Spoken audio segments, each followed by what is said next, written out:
అమరావతిలో గత వారం జరిగిన తీర్మానంలో కూడా, శాసనసభలో తీర్మానంలో కూడా, ఆ డ్రామాలో కూడా ఇవే మనకు కనిపిస్తాయి. ప్రజలను పక్కదోవ పట్టించడం, ఆ పక్కదోవ పట్టించే కార్యక్రమంలో తన దోపిడీకి స్టాంప్ వేసుకోవడం, తన దోపిడీ నుంచి డ్రామాను డైవర్ట్ చేస్తూ ప్రజలను పక్కదోవ పట్టించే కార్యక్రమం. నిజంగా రాజధాని మీద అసెంబ్లీలో తీర్మానమే అవసరం లేదు అని చెప్పి ప్రభుత్వంలో ఉన్న ఒక మంత్రే స్టేట్మెంట్ ఇచ్చినాడు.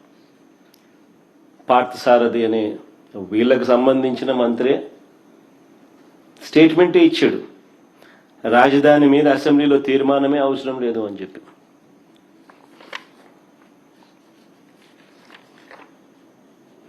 నేను అడుగుతా ఉన్నా, అసలు రాజ్యాంగంలో రాజధాని అనే పదం ఎక్కడైనా ఉందా అని?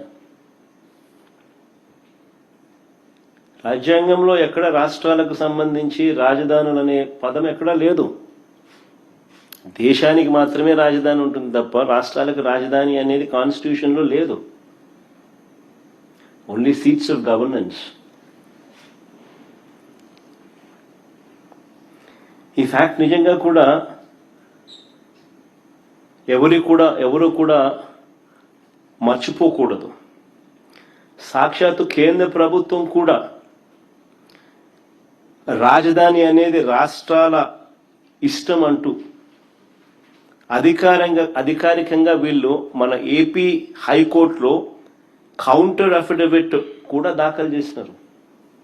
కేంద్ర ప్రభుత్వం ఆంధ్రప్రదేశ్ హైకోర్టులో ఒక కౌంటర్ అఫిడవిట్ కూడా దాఖలు చేసినారు. ఈ మేరకు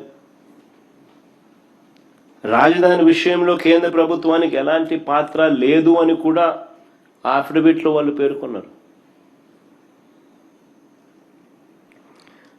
మన కళ్ళ ఎదుటే 2000 సంవత్సరంలో కేంద్రం కొత్తగా 2000 సంవత్సరంలో ఉత్తరాఖండ్, జార్ఖండ్, ఛత్తీస్గఢ్ రాష్ట్రాలను కేంద్రము తీసుకొచ్చింది. మన కళ్ళ ముందునే 2000 సంవత్సరంలో ఆ రాష్ట్రాలకు రాజధానులు ఎలా వచ్చాయి? కేంద్రం ఏదైనా డిసైడ్ చేసిందా? కేంద్రం నిర్ణయించలేదే. ఆయా రాష్ట్రాలు వాళ్ళు నిర్ణయించుకున్నారు.